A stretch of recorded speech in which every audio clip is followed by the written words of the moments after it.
Okay, hello everyone. It is my pleasure to welcome you to today's webinar with our partners at the Diversity Institute and the 50/30 Challenge. I'm Terry Campbell, Manager of Recognition and Celebration at WXN, and before we dive into today's topic, equity, diversity, and inclusion metrics and employee engagement surveys, I'd like to start by acknowledging the Indigenous peoples of all of the lands that we are on as we meet on this virtual platform. From coast to coast, WXN acknowledges the ancestral and unceded territory of all the Inuit, Métis, and First Nations people who call this nation home.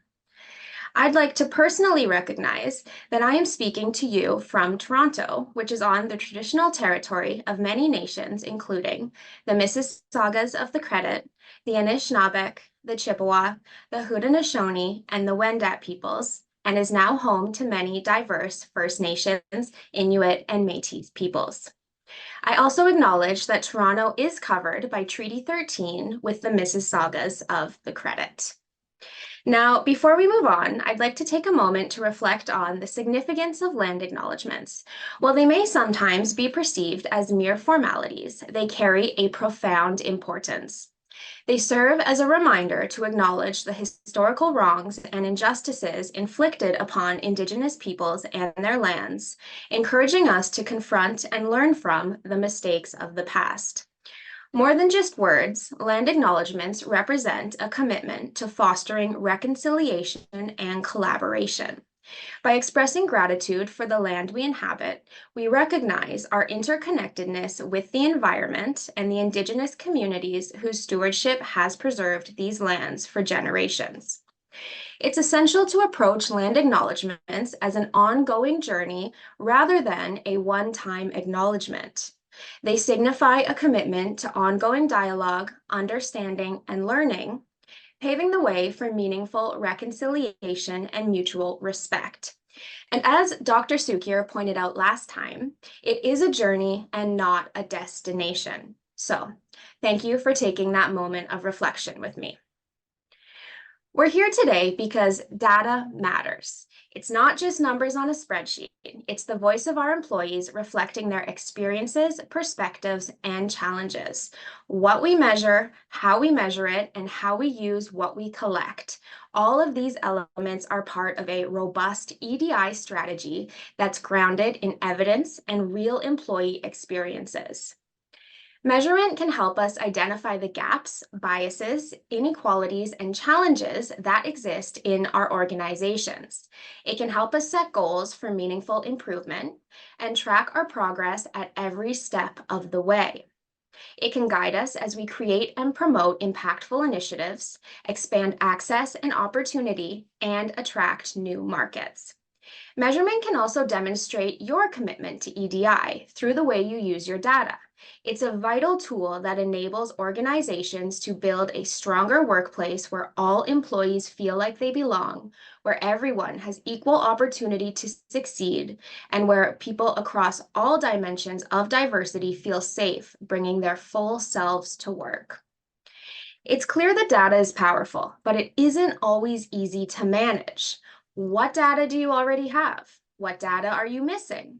What happens when employees are asked to self-report about deeply personal and sensitive topics? How do you build trust and engagement when you ask for this kind of information? These questions underscore the delicate balance between transparency and confidentiality, between data-driven decision-making and ethical considerations. That's why we're spending a whole session diving into the intricacies of measurement and action with a true Canadian leader in the practice, the Diversity Institute. As a platinum partner at our Canadian Equity, Diversity, and Inclusion Summit and Awards program, the Diversity Institute is a key collaborator on EDI at WXN.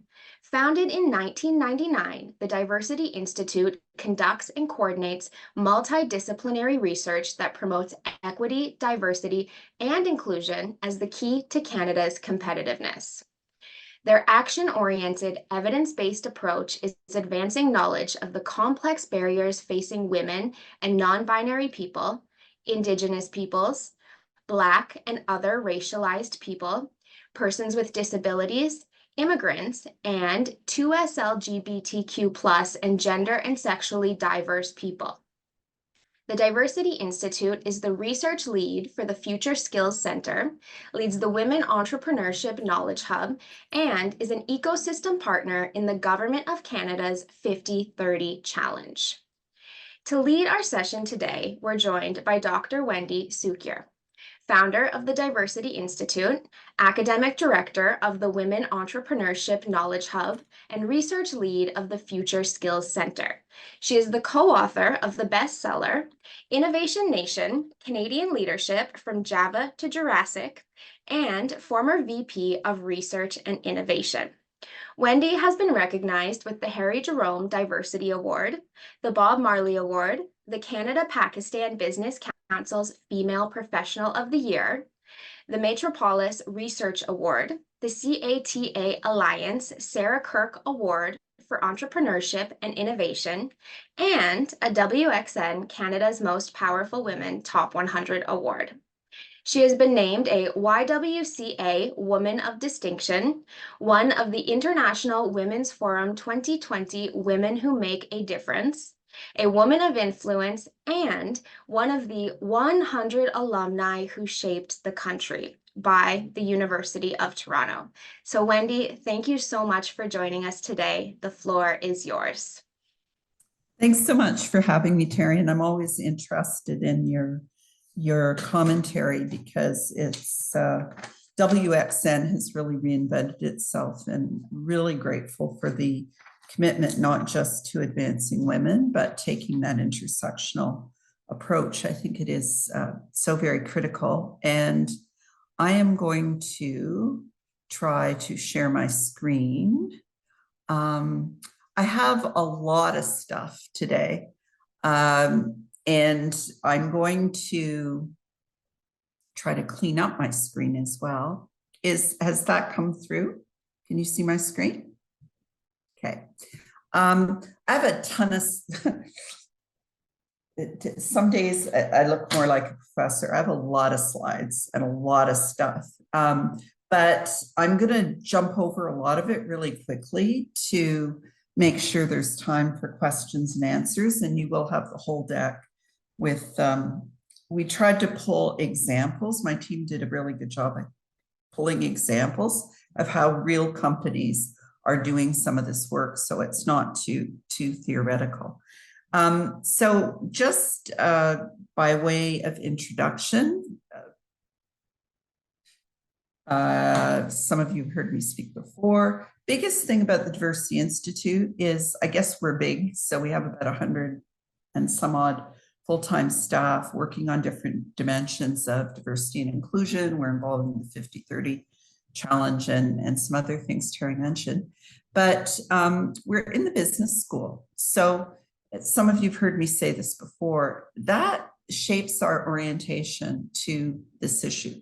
We're very committed to social justice. And, you know, I've worked on issues around women in technology for more than, it's too many years, 3 decades at least. At the same time, our approach is very much grounded in the idea that an equity, diversity, and inclusion strategy needs to be baked into your corporate strategy, as opposed to something that is sort of bolted on. And that's why we really try to get organizations, whether they're big or small, whether it's a hospital or a tech startup or Starbucks, to think about how doing a good job with equity, diversity, and inclusion will advance their corporate goals. So that includes giving you access to talent, the best and the brightest. You know, in a city like Toronto, half the population's racialized, half the population's women. If you're focused on white men, you're fishing in a little pool. Thinking about how markets are changing and how expectations are changing, thinking about innovation and how different perspectives can fuel that, looking at the links between EDI and employee engagement and performance, and of course, managing risk. So I've talked about all this stuff before. And I think, as Terry mentioned, the way in which you slice and dice your demographics, the way in which you define diversity varies. So some people in the audience may be in federally regulated organizations, where as a minimum, you're going to have women, racialized people, Indigenous people, and persons with disabilities. Recommendations have recently come out for adding two distinct categories: those who identify as 2S LGBTQ+, and those who identify as Black. But some organizations go further and they look at linguistic diversity. They look at whether people were born in Canada or not, and so on and so forth. So that's obviously a very important thing to think about. And increasingly, we are looking at issues around intersectionality, because we know the experience, for instance, of women is not uniform. And one of the studies I mentioned in previous presentations, for instance, looking at women on boards, revealed that in Toronto, where for every white woman, there's a racialized woman, white women outnumbered racialized women by 12-1 on corporate boards.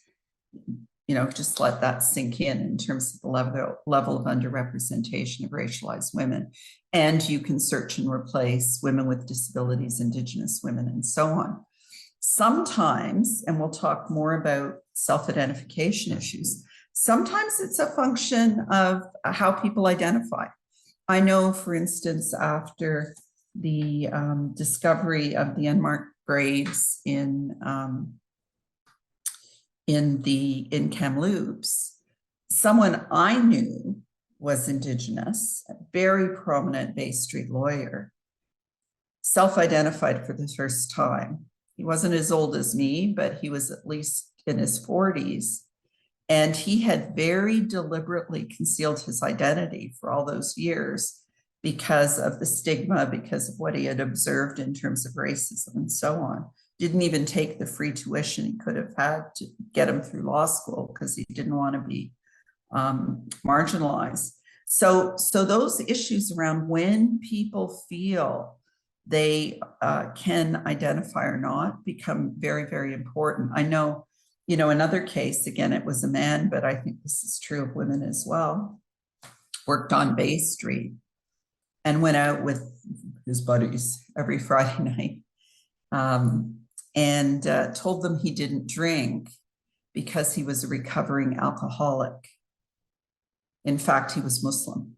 And you see a lot of Muslims who will tell people they're pescatarians or vegetarians or whatever, so as not to divulge their religious beliefs and identity, because they fear stigmatization. So we need to dig in on that, because if you want to talk about measurement, obviously one of the things you're going to measure is representation.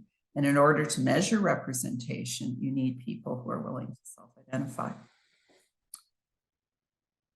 In some ways, I think the discussion about measurement is weird, because if we were developing a marketing strategy, we would have targets and goals, and we would track impact. If we were developing a fundraising strategy, we would have markets and goals and pipeline analysis. If we were developing a financial strategy, we would have targets and goals. And usually, at least in business, but increasingly across sectors, if you have a strategy, you have things that you're trying to achieve, and you measure progress along the way. And yet we see with EDI, often organizations skip that step. And measurement is really important, not just for focusing your attention on where it is you want to go, but also making it possible to track where you are along the way. And one of the things that I want to dig in on today, I will go over the sort of some of the HR, not having looked carefully at the audience. I know it's a mix of big and small organizations. And so apologies, because for small organizations, there's some basic things you're going to hopefully start to do, which have to do with representation. That's an easy thing, and maybe employee engagement. And maybe you're going to look at the diversity of your customers. But larger organizations generally have the capacity and also see the value of really measuring a lot of different dimensions of their equity, diversity, and inclusion strategy. And that doesn't just mean looking at HR. HR is super important, looking at your pipeline analysis, your representation, employee engagement, and so on. But to me, what is really interesting is starting to, and Rotman is doing some work on this in particular, starting to apply gender and diversity analysis to your actual business, looking at your design processes, looking at your procurement processes, looking at sales and marketing, looking at your customer base. Who are you serving? Who are you not serving? How is it changing? And so on. That for me is the area that I think is still underutilized and really interesting and powerful. So we'll talk a bit about that. And we'll also talk about the fact one size doesn't fit all. There's no point in collecting a lot of data if you're not going to use it. So having a strategy, figuring out what your priorities are, and then how you're going to measure things along the way is a good way to go. There are lots of different curves and benchmarks and things that organizations use to assess EDI maturity, and they use different metrics to try to figure out where they are, just for self-improvement or because they're benchmarking against others in the industry. And we have taken those things and intersected them with what we consider to be the core pillars of any EDI strategy. So, and many of you have heard me speak before about this, but we think that you need to look at your governance, your leadership, your overall strategy. You need to look at your HR. You need to look at your culture, and culture can be measured. You need to look at those aspects in the value chain. You need to look at your community engagement, and you need a robust set of metrics and a dashboard or something that allows you to track your progress. But there are lots of different ways organizations approach this. Most focus on internal HR type things: hiring, representation, retention, advancement, employee satisfaction, participation, pay equity, accessibility. We'll talk about all those things. Sometimes they will go to look at things like budget allocation. I forget who it was, but it was a very senior exec. It was the CEO of a very large bank in the States who basically said, he implied I'm a red meat eating Republican, but I'm committed to EDI, and what gets measured gets done, and we have to invest in this. And I looked at the numbers and put more money into the function, because if it's a serious business, it's got to have resources. And too often EDI strategies rest on the backs of people from equity deserving groups. It's like, oh, you're a girl, so you can go and you can lead our Women in Banking initiative or whatever, as opposed to really treating it like any other business strategy and putting the resources in place. So we are seeing some companies starting to think about the governance and management of the EDI process itself, and how the resources are being allocated. Different organizations structure their strategies around different pillars. This is just an example of looking at the people, the policies, the practices, and how they impact performance. Organizations use, and we'll talk more about metrics, some things that are quantitative and disaggregated data is hard to get, but really important. But sometimes the stories are also important. Sometimes, sentiment analysis or feedback or understanding the content of complaints and so on can also provide insight. So as I mentioned at the outset, we have a sort of structure which is pulled from lots of others. This isn't the only one. There are tons to choose from. Most consulting firms will have their own variant of this. And it's funny because it used to be called an audit tool, and then that felt a bit too much like the diversity police, and we were trying to be warm and friendly, so we called it the assessment tool. And now everybody's reverting to talking about diversity audits, so we may have to change its name again. But these are the pillars that we look at, and as I said, you can slice and dice them in different ways. Some organizations will, for example, just have three. They'll look at internal people, they'll look at clients, and they'll look at community or something.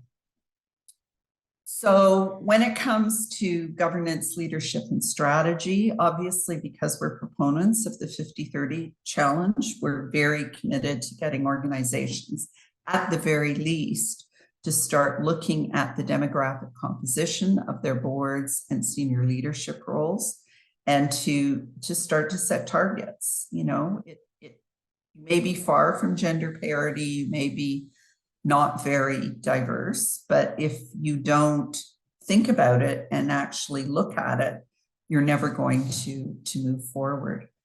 There are a lot of other ways in which boards and your leadership teams can actually help drive EDI, both within the board and leadership, but also through the organization. And I've talked before about, for example, I've been on boards where they put a lot of emphasis on risk management as a board responsibility, and they'll look at financial risk. And if you're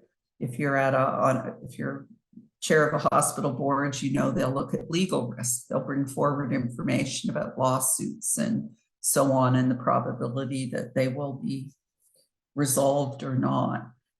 Increasingly, we're seeing boards bring forward dashboards that include a focus on cybersecurity risk, because obviously privacy and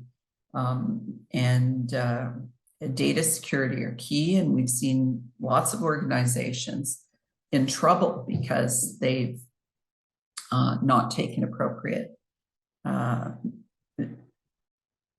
steps to protect the data that they collect. And we also know organizations will look at reputational risks. Some will track very carefully, what are they saying about us in the media this week? And so to me, if you have a risk, if you're big enough that you've got a risk register at the board level, that risk register should include equity, diversity, and inclusion as a cross-cutting theme.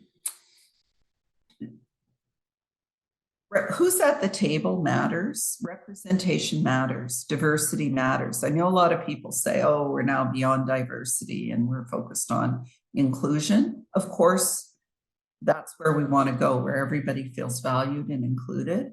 But representation matters. Who you see shapes what your aspirations are. And so we're still focused on encouraging organizations to count representation at the senior-most levels of their organization. And the 50-30 challenge, as many of you may know, focuses on getting organizations to commit to moving towards, they don't have to be there yet, but commit to moving towards gender parity, that's 50%, and increased diversity, that's the 30%, on their boards and or in their senior leadership roles. And so there are tools that are part of that standard that will allow you to count and discover where you are in terms of diversity and inclusion.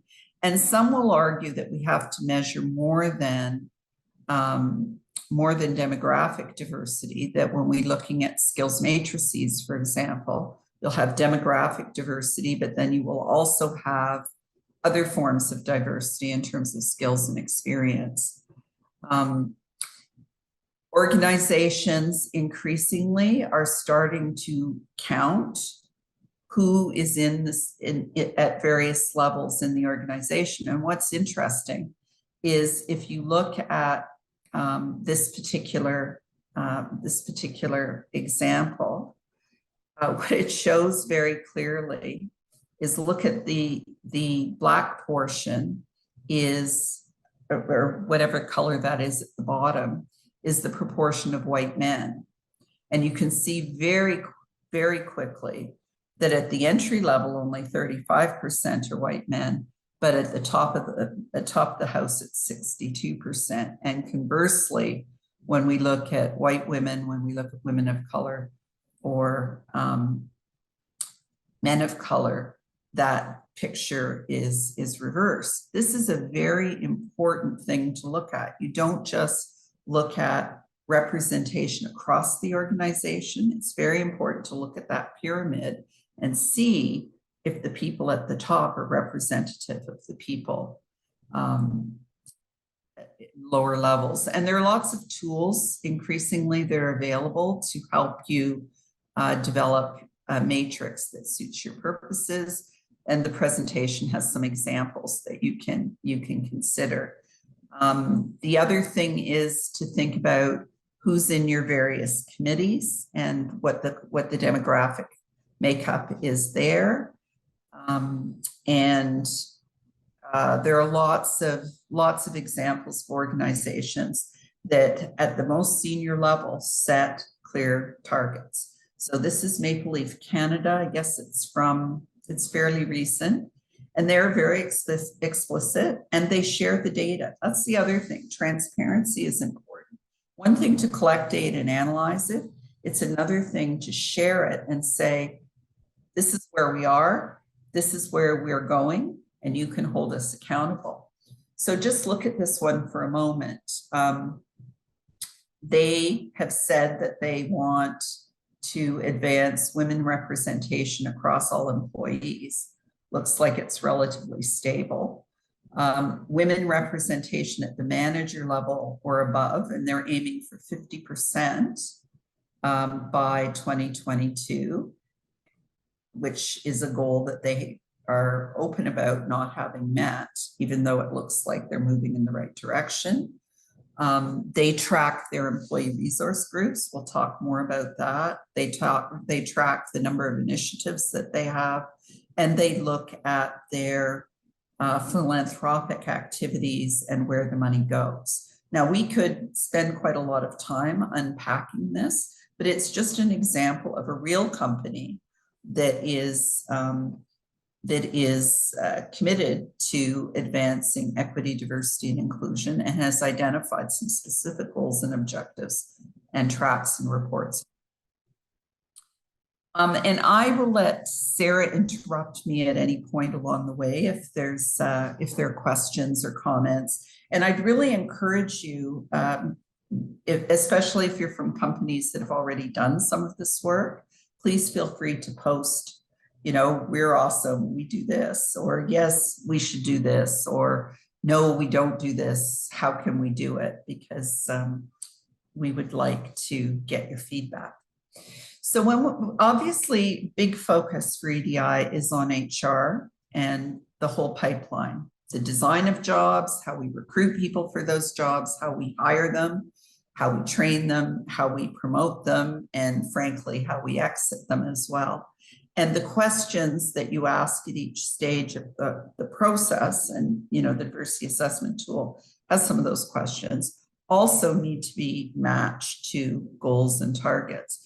So my university has started pretty late, but now does collect self-identification data. And this is important. It has an 88% response rate. We'll come back to employee engagement surveys and so on later, but I would argue that the response rate that you get on your EDI self-identification surveys is in itself an indicator of how safe your employees feel. So if you've got 88%, 95%, what that tells us all is that the employees feel it's safe to self-identify, that nothing bad is going to happen to them if they tell you who they are, right? If you have rates, and I've seen this, that are 40%, 50%, what that tells you is half your employees are like so disengaged they don't care, or they're concerned that this information will be used in some way that makes them uncomfortable. And there may be other reasons as well, but that number, that 88%, is actually in and of itself an indication of engagement, of how safe employees feel. And it's been tracked over time, and you can see that if we look at women, for instance, I don't like this graph because it's misleading. I have another class that I do on use of statistics. Just noting this is a truncated graph, so it starts at 46 and goes to 60%. So in fact, there aren't very significant changes over this period of time at all. But nevertheless, there is data and it is tracked. RBC is another organization that tracks through the life cycle, right? At hiring, at promotion, retention rates, and departures. What the composition is of various groups. And that is super important because we know in some businesses, they're hiring, Indigenous people, or they're hiring women, Indigenous peoples, or they're hiring women, or they're hiring people with disabilities, and they're leaving as quickly as they come. And retention is actually really important because of the cost of attracting new employees, especially in this current environment. The only thing I will comment, and this is a personal view, not shared by everyone in the world, I don't actually like BIPOC as a term. And I don't like BIPOC as a term, even though it's commonly used, especially in the United States, because in Canada, Indigenous peoples have special status and are a unique and distinct group. In Canada, we do have a category of people called racialized. It used to be visible minority racialized, and the Review of Employment Equity is actually recommending that we break that apart and separate out people who are Black from those who are racialized because of their distinct experiences. And then, of course, they've also recommended that we start to treat the 2S LGBTQ plus community as a designated group. But BIPOC, in my view, lumps too many things together that are quite different and distinct. Wendy, before you move on, I have a question, and it's kind of related to what you were speaking about because you're talking about retention and recruitment right now. So someone sent me a question that says, what do you say to those who say that it is harder to set recruitment and retention targets in smaller organizations? Yes, I say yes. I say yes. It is harder if you're a 3-person company, the founder and 2 employees, your targets are going to be a little different than if you have 50,000 people. So there's no question. Smaller companies, it's harder to set targets. It's also, if you have, say, fewer than 20, and we do this now with boards that, have maybe 10 people or more. But one of the challenges, if you're really small, is people's privacy becomes an issue, because if you identify as 2S LGBTQ plus, and it's a company of 5, how secret is that going to be when people start going, oh, well, it's not this person, it is this person, and so on. Or if you identify as having a disability and you're in a very small group, that, you know, the privacy associated with self-identification often leaves. So there's that issue. There's also the issue of geography. So the kinds of targets that you're going to set if you're in Toronto, where half the population's racialized, are going to be really different than if you're in St. John's, Newfoundland, where I think it's only about 7%. Or if you're in, say, Winnipeg, which has one of the highest percentages of Indigenous peoples, but not so many racialized people, and certainly not so many people who are Black.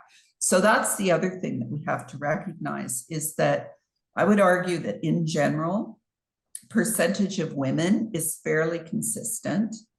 In general, percentage of people who are 2S LGBTQ plus is probably consistent, but the feelings of safety are wildly divergent depending on where you live. I would say when we look at people identifying with disabilities, typically regions that have aging populations are going to have higher rates of people with disabilities. But again, we don't know if they will self-identify, and so on and so forth. So it's a really good question, and it's something that has to be handled very carefully, because if you can't get people to self-identify, it's really hard to set targets. Right. And vice versa. And this person is she's just clarifying, or they, I should say, are just clarifying that it's more that some people, it's a 150 person company, so not super small, but not giant. And they are saying that people are holding this as a crutch. It's not really that they aren't having people necessarily self-identify, but that people are saying we're too small to set targets. So they're using that size of the company as almost an excuse to not have targets. Yeah, no, I agree. If you've got I deal with a lot of micro businesses and startups where it's more challenging, but if you've got 150 people, there's no reason why you can't set targets. You know, you have to base them on reality. You know, this morning we were doing a presentation to the Municipal Engineers of Ontario Association, and, you know, they're looking at the 50-30 challenge. Well, the truth is, currently in engineering schools, only about 30% of the engineers are women. And if you look at the engineers that are getting, it's actually less than that. It's 30% in some of the leading schools like Queen's, but lower other places. If you look at the percentage of women getting their certification as professional engineers, it's less than 20%. So, you know, you can look at a context like that and you can say, how could we possibly get to 50% women? And so it's really important that we look at targets through the lens of what's reasonable, what makes sense given the context. But there should be nothing stopping a 150 employee company from setting targets. I hope that helps. Thank you. And I do have a few more, but we'll move on for a little. I have one that I'll ask now and one I'll ask the next time, Okay. just because this goes with the categories you're speaking about. Someone has sent me a message to say they are wondering why immigrants themselves are not considered a category or newcomers, for example. That's such a good question. And what may be of interest to folks is that I had a PhD student who was looking at the evolution of the Employment Equity Act. And in 1986, that was the debate. Should it be racialized people or should it be immigrants? And they decided that at that point in time, the issues around racialized people were more profound, I guess, than immigrants. Now, I would say the barriers that immigrants face are fairly considerable. And there's a lot of intersection. So, for example, if you're looking at the Black community, 60% are immigrants. I think the reason why it tends not to be counted, although some organizations do, is simply because a lot of organizations, especially the federally regulated ones, default to the Employment Equity Act. And in the Employment Equity Act, the category is racialized peoples, but some organizations do add on other categories. I hope that answers that question. Thank you. And I will ask the next one during our next question. Okay, so here's another example of how CBC tracks their pipelines. So they look at hiring, they look at promotion, and they make sure that they've got clear targets. Dow has recruitment strategies where they track, and I would say this would not be my favorite kind of thing. So often we track participation in activities, not necessarily outcomes. So what I would want to know is more about, if we look at your recruitment pool, what's the breakdown in that pool? Because your hiring should relate to your recruitment. If you've got a pool of 10 applicants, 5 are women, and you end up hiring only 1, there's something perhaps awry. On the other hand, if you're in Toronto and you attract a pool of 10 people and 9 of them are white, there's also something off. And that's part of the reason why you see firefighting and police organizations that are not very diverse really focusing on those recruitment pools. But you need to track there, and there should be a relationship. That's why they talk about that pipeline or pathway analysis. So you should be able to see that the representation in the recruitment pool is similar to who's being hired, is similar to who's being promoted. And in fact, one of the foundational pieces of evidence in the class action suit by the Black employees against the federal government is the evidence that when you compare the pool of applicants, the pool of people invited to interviews, and then the pool of people who actually got hired, there's a huge drop off. And that tells you that there's something in the system that seems to be broken. And again, federally regulated companies have to do their employment equity reports. So they have much more granular data and looking at various levels of representation. Then you've got organizations that offer training and track the extent to which people are participating, for example, in EDI training, and what the impact of that is. Looking at the impact or the participation in mentoring programs that are aiming to advance diverse people. And there are these sponsors, a lot of organizations have these internal programs. Well, if you want to know if they're working, you've got to track participation and ideally impact. So if people participated in these mentoring programs, what percentage of them actually ended up making it into leadership roles? That information is important. We're seeing more and more focus on both standardized pay levels as well as collecting data around pay rates for different demographic groups, because we know historically there have been wage gaps for women and other equity deserving groups, even when they're in exactly the same role. And this can be a two-way process. I don't know if people have read the book, Women Don't Ask, but it is true that women tend not to negotiate their salaries.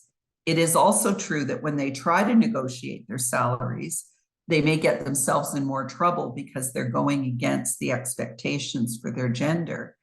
But men almost instinctively negotiate. You offer a man a salary and they will say, no, I want more, and I want a corner office, and where's my car, and how many weeks vacation, and I'll get back to you in 3 weeks.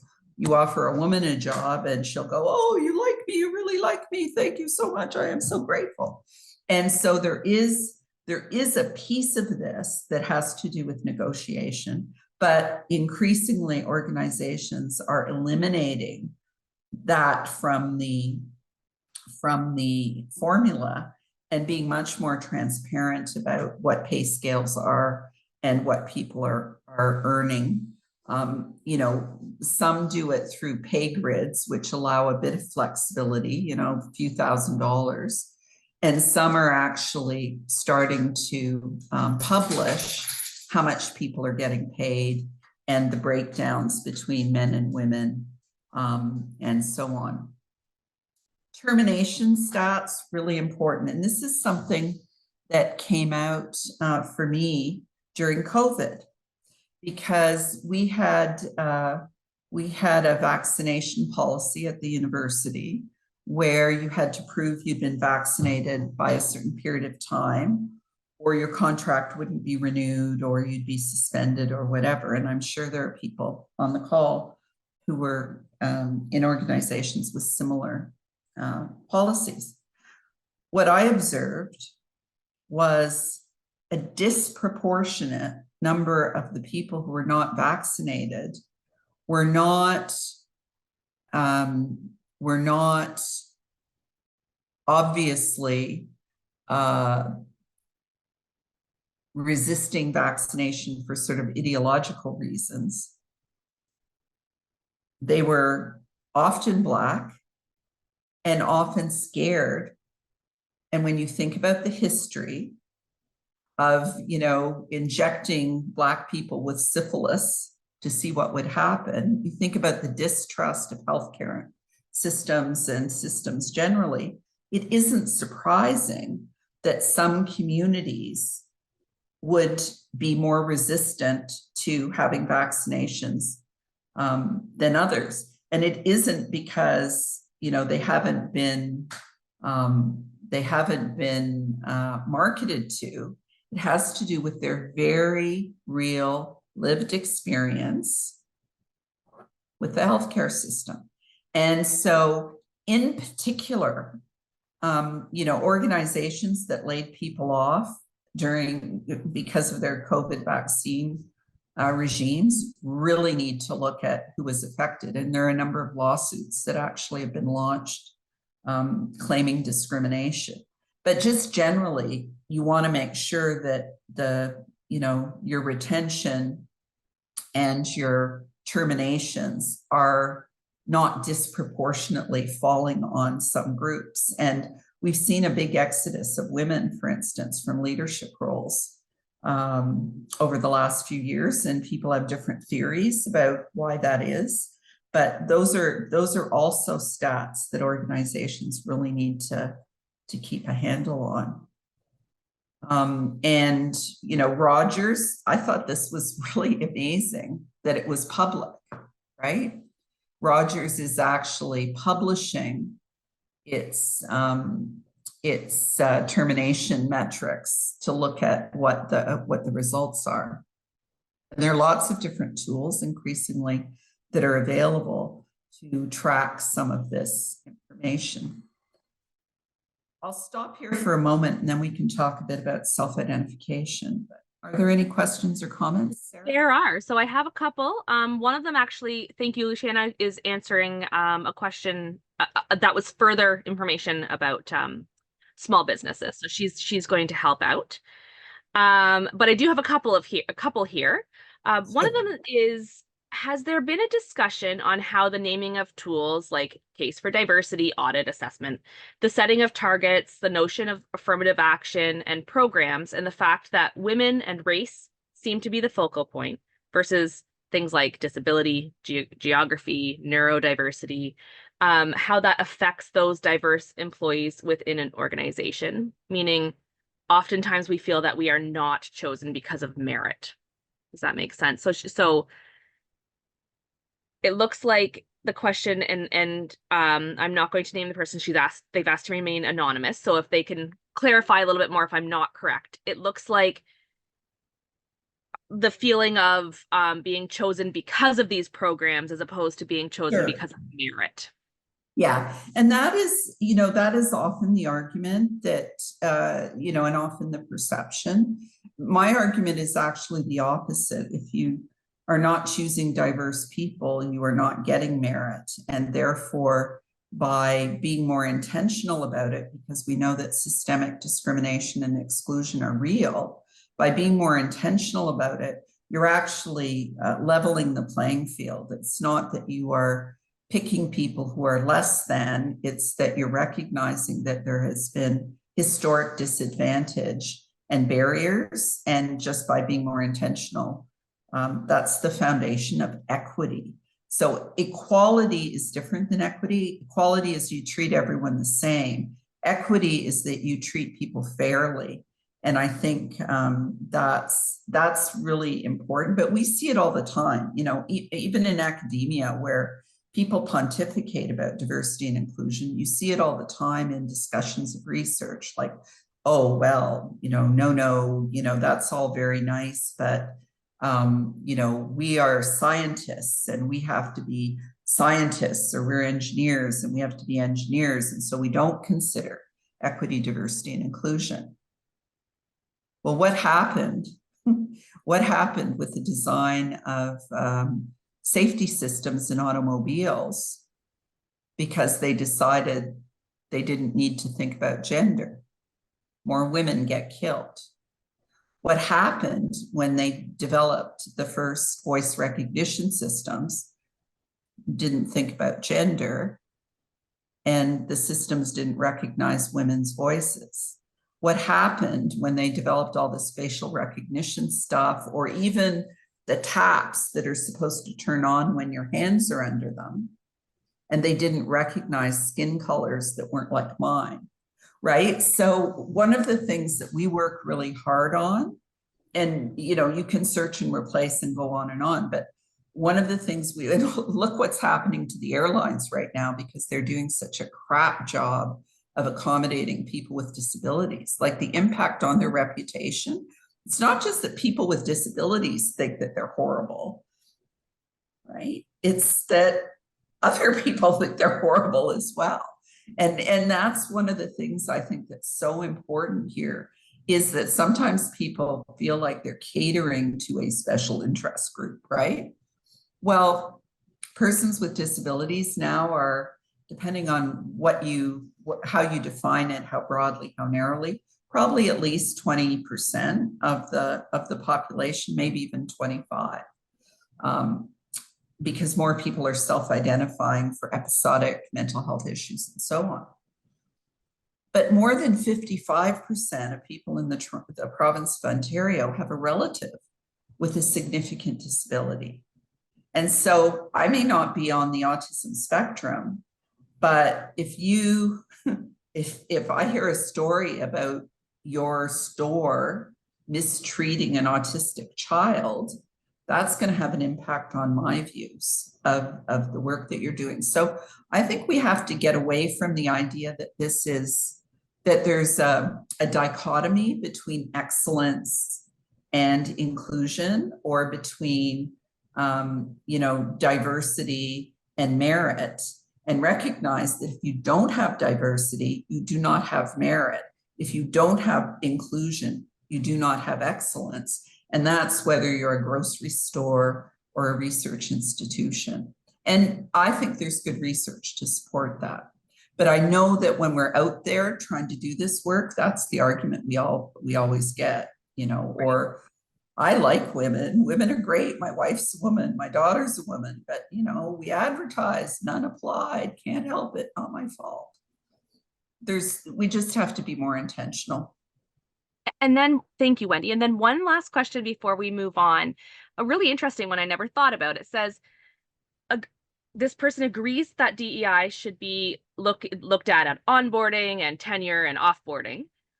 Is there a look at demographics anywhere of those who have had a temporary layoff or instead of termination, as well as those who have, or I should say, those who have chosen to leave an organization? So really, it's a good point. And I did focus on the forced termination, but when we look at separation, and maybe I don't know what was the language was, but it should be separations. So absolutely, you should look at people who are quitting and why they're quitting, and you know, separation interviews to ask people why they're leaving and to check if it's disproportionately one group or another. Super, super important. I've talked to, like, I've interviewed racialized people who have gone on boards and said, you know, they left almost as soon as they got there because it was so horrible for them. So I think these are really good questions. Anything else?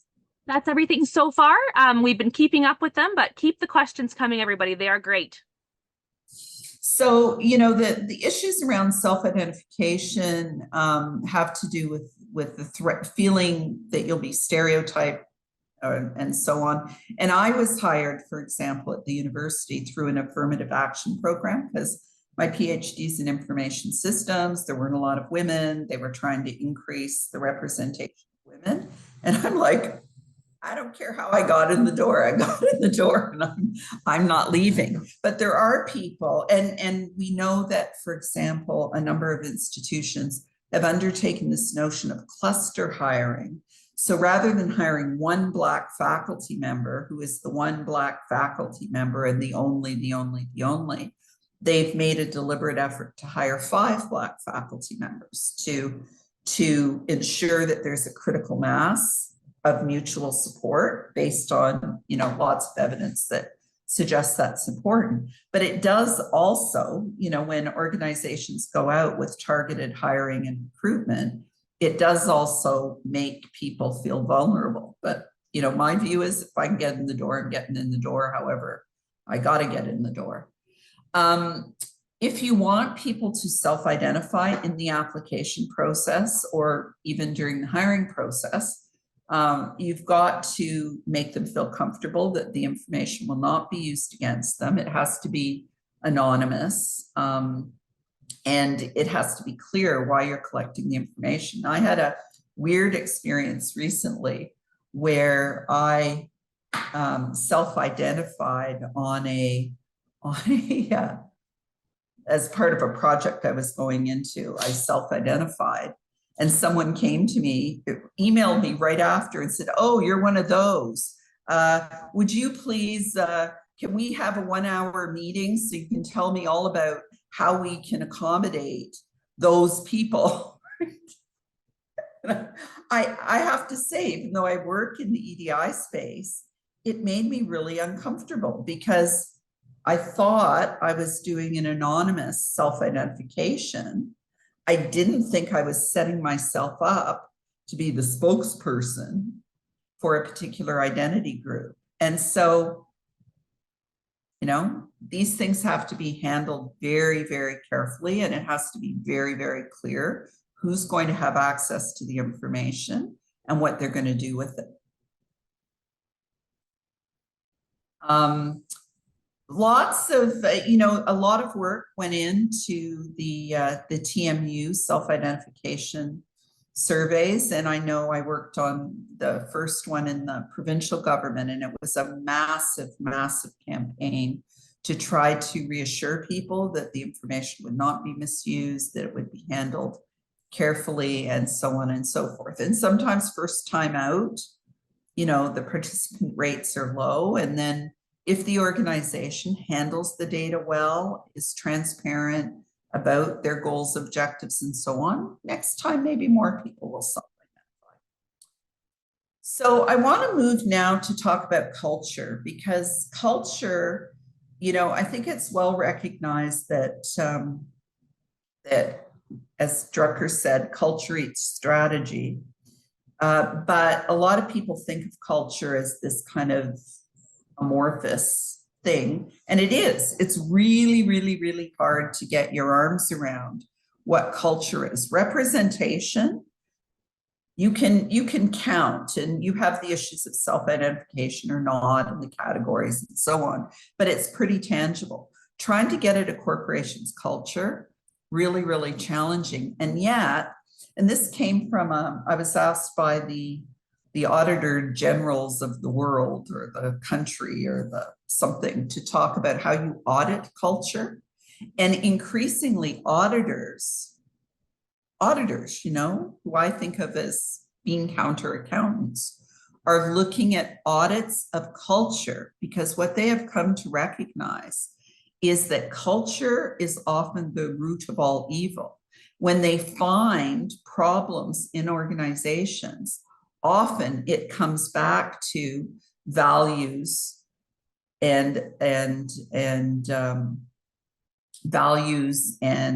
culture. And so there's a lot of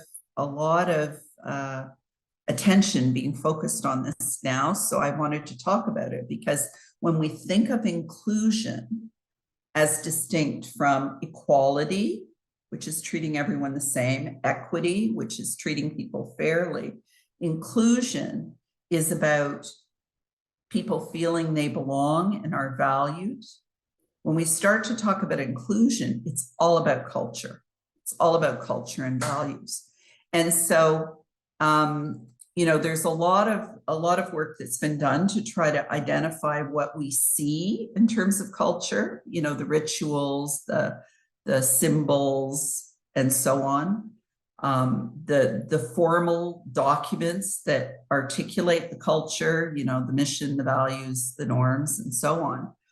But that deeper sense of what the assumptions are, the social codes, what is really important in this organization, the unspoken rules, those are the things that are often harder to get at. And I have to show you this because it's one of the best horrible examples. So first of all, you can read the left side. So these were the findings about Enron, and everyone knows that story. A toxic corporate culture using corruption, greed, and deception. Whistleblowers were ignored. Greed was good. That's the reality of Enron.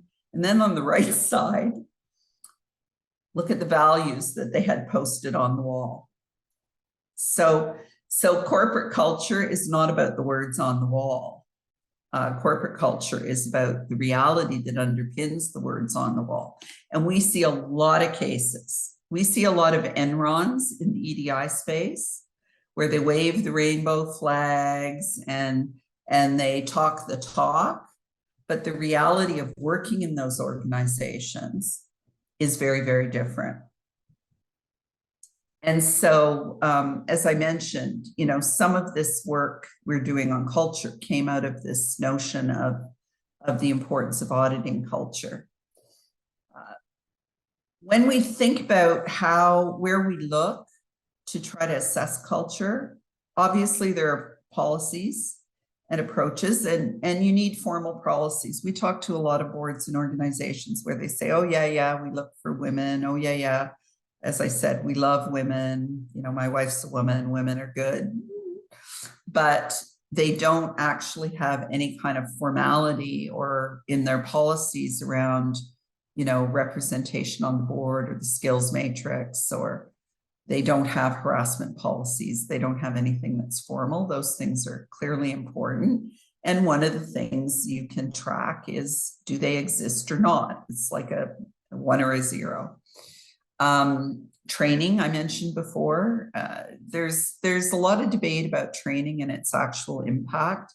Training can make things worse if you don't actually walk the talk. And so I always view training as part of, not a substitute for action. And in terms of, shaping values and so on. And then engagement surveys, which can help you understand how people feel. And when I look at using engagement surveys for assessing inclusion, I don't look at asking questions like, do you feel included?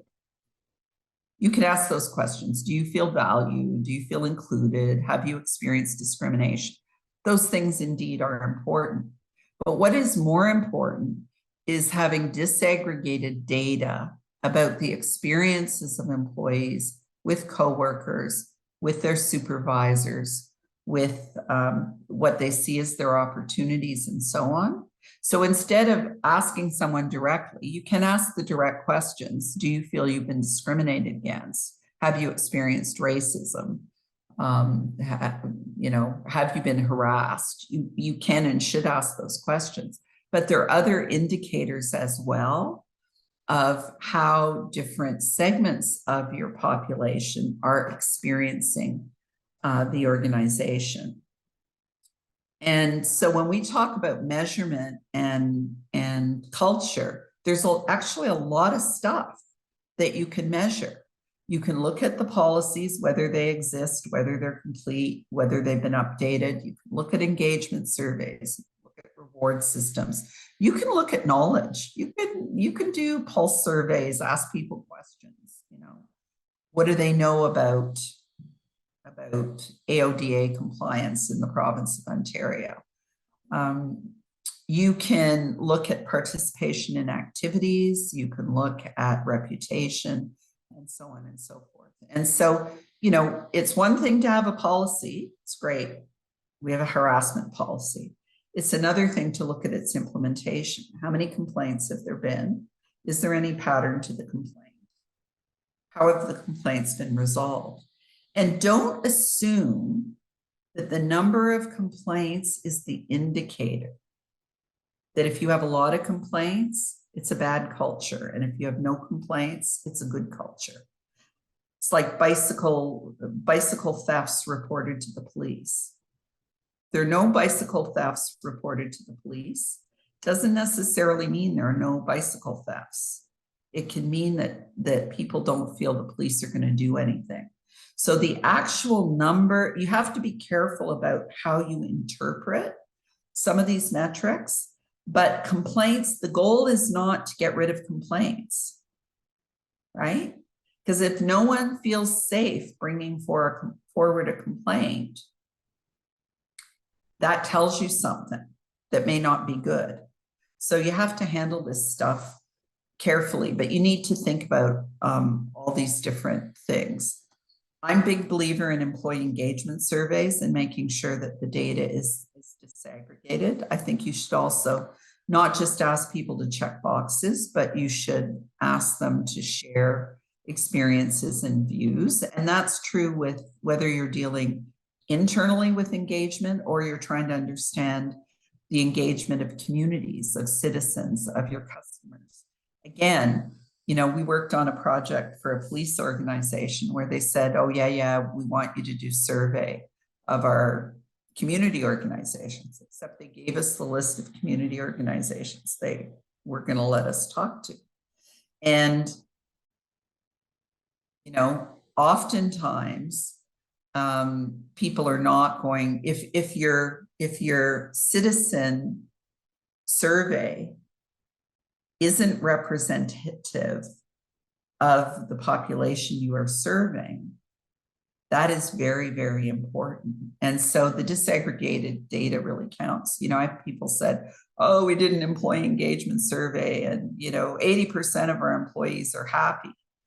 But if you don't know what the breakdown of those employees is, and 20% of your employees are Black, if it's 80% of your white employees, that's a lot different than if it's a representative number. So those are things that you really need to think about in conducting surveys either within the organization or outside the organization to understand engagement. And, you know, again, RBC tracks its employee engagement surveys. And what's interesting is the scores for women are a bit higher than men, BIPOC, which is the category they're using, a bit higher than the average. And so, and Indigenous peoples are right on target. But when you look at the 2S LGBTQ+ community or persons with disabilities, they're below average. So that tells you something about the organization. This is old data, but this sort of blew my mind. It was a very, very, very, very large survey. And it shows the importance of intersectionality. So when you looked at look at this answer, I believe who you know or who knows you is more important than what you know when deciding who gets development opportunities in my organization. That's a different question than saying, are you discriminated against? But look at the difference.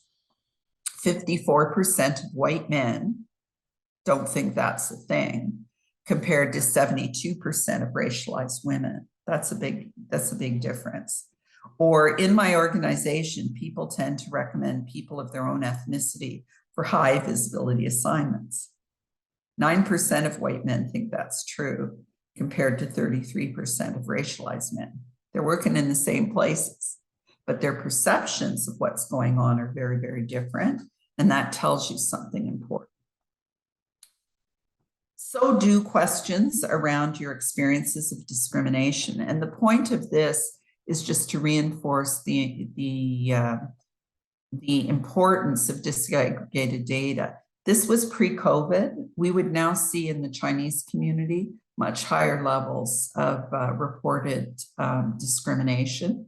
But you can see that if you look at the Black community, 19% say it's often, compared to only 4.7% of the Chinese community. Things like, again, in terms of policies, flexible working arrangements and so on, who gets access, who doesn't, who opts in, who opts out, employee workloads.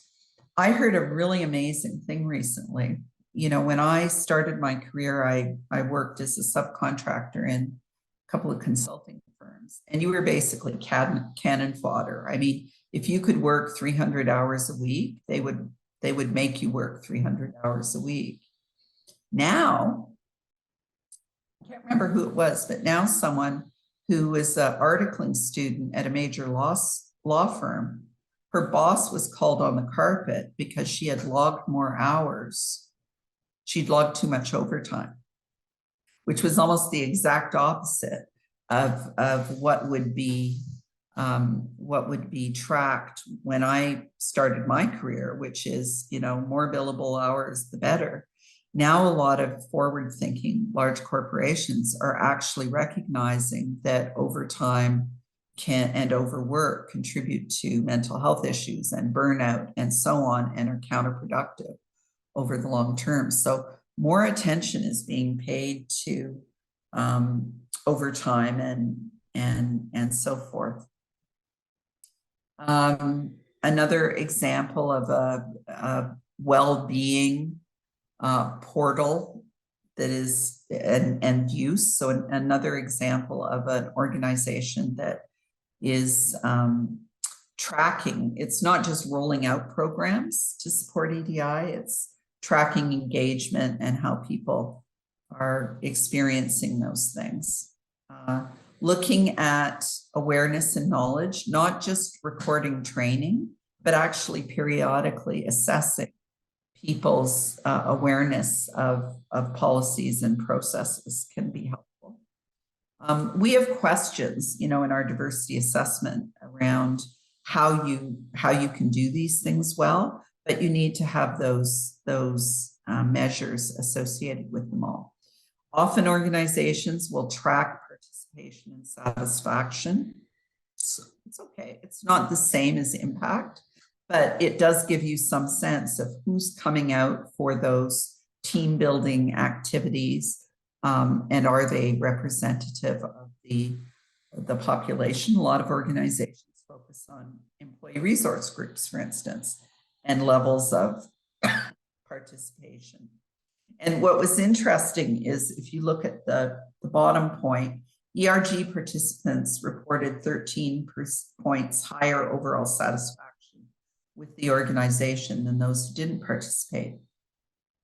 Correlation's not causation, so it's hard to tell if more satisfied employees participate in employee resource groups and dissatisfied employees don't because they're quiet quitters, or if participation in the employee resource group is making them happier. You can't really tell, but it's still an important indicator.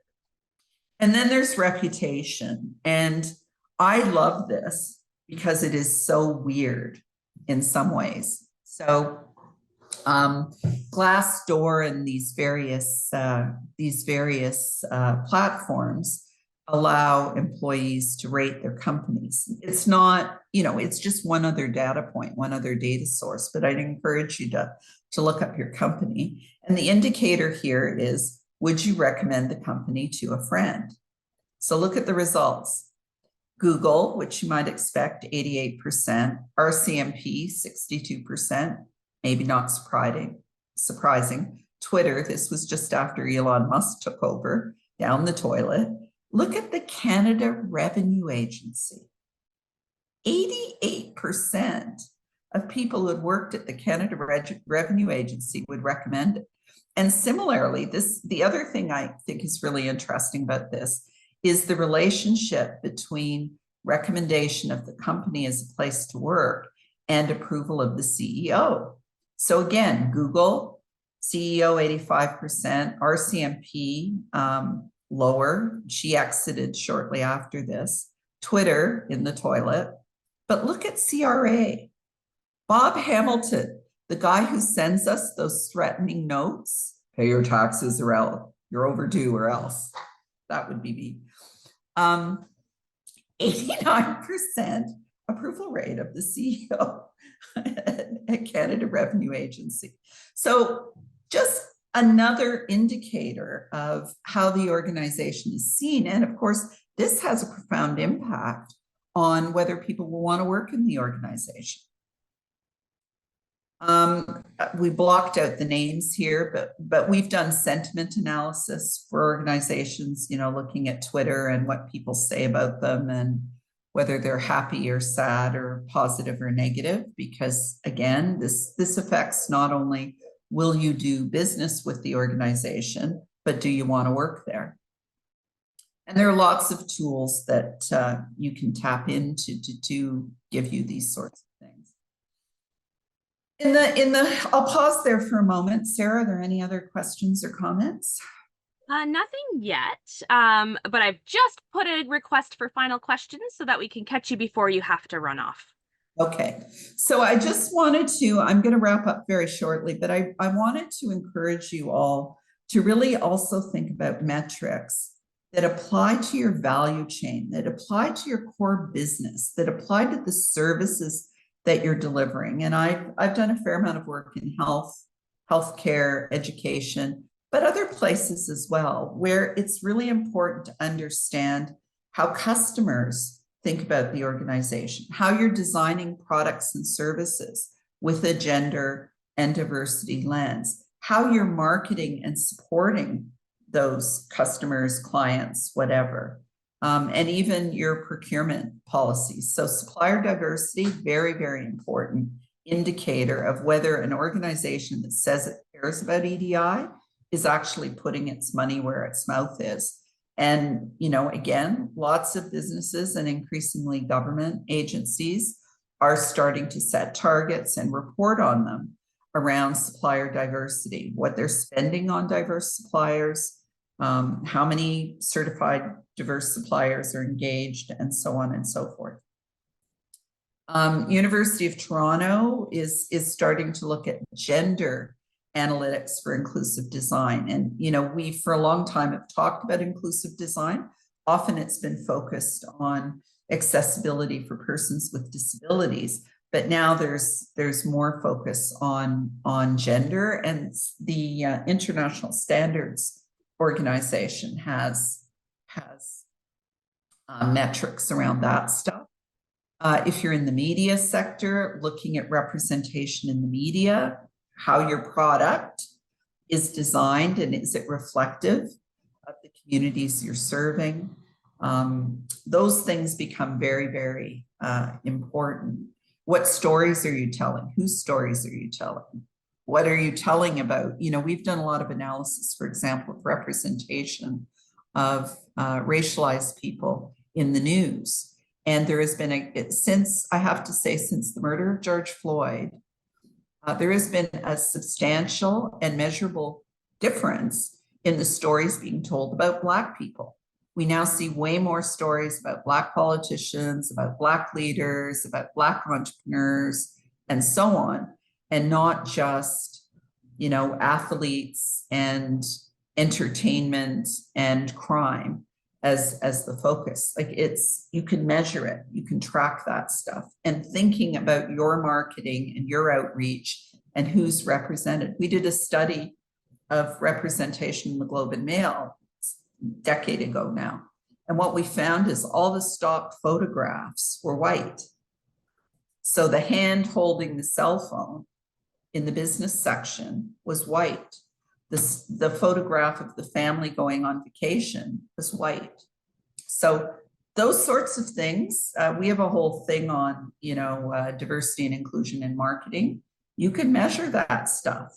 Like, are you ensuring that the images that you're using are reflective of the community? And there are lots of, you know, bunches of different tools that will help you do that. And then finally, this comes back to the money where your mouth is.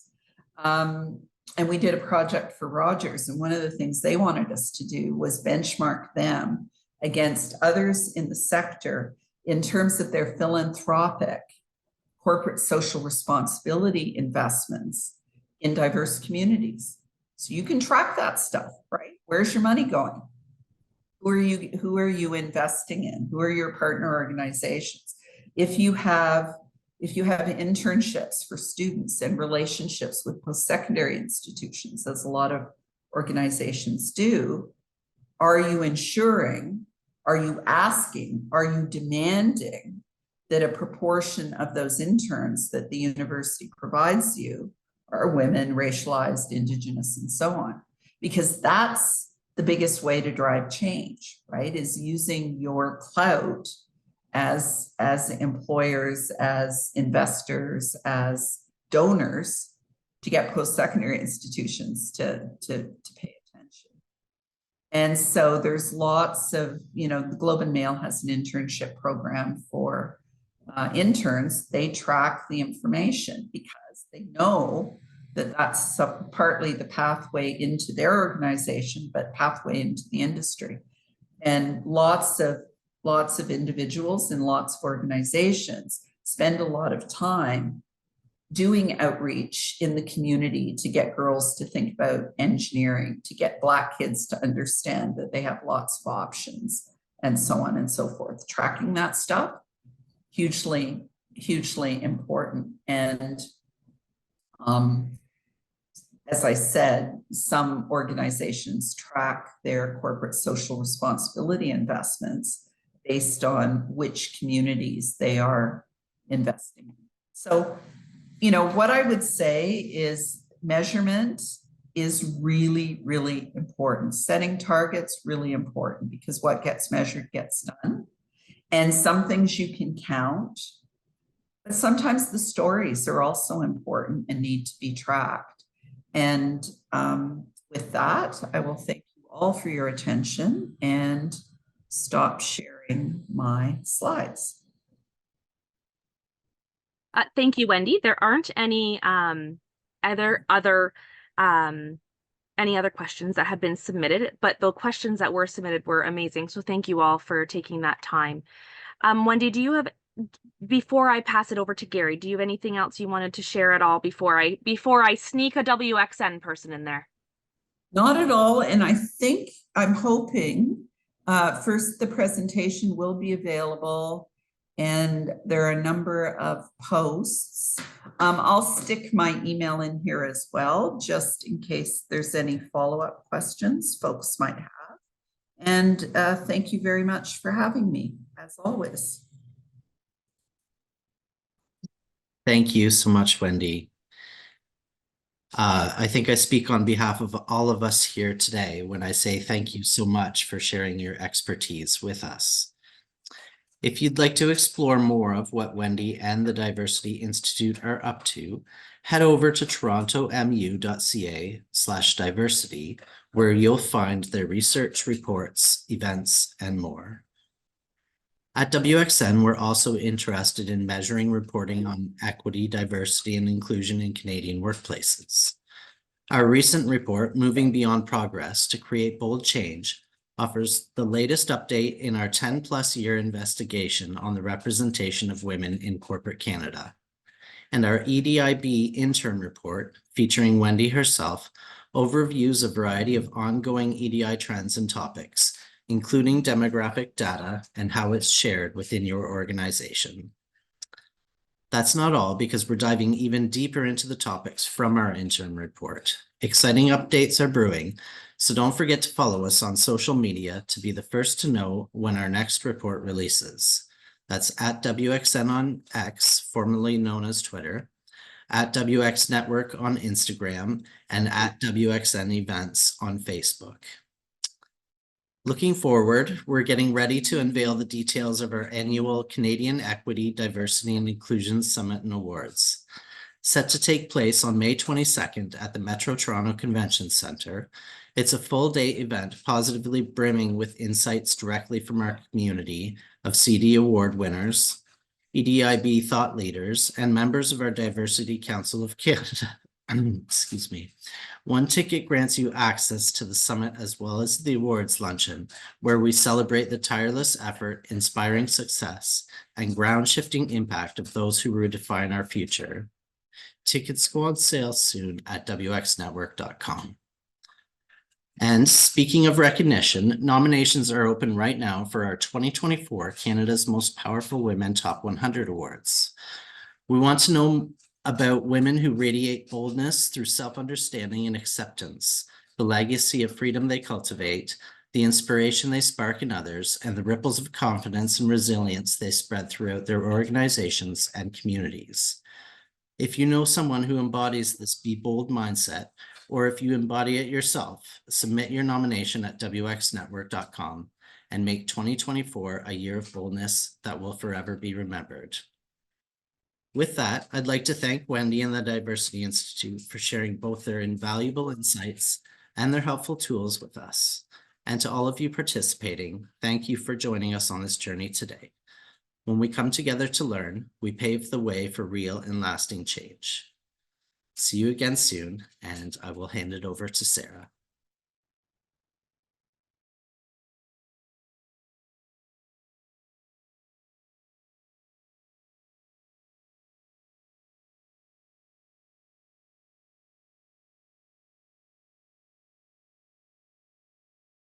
Sorry about that.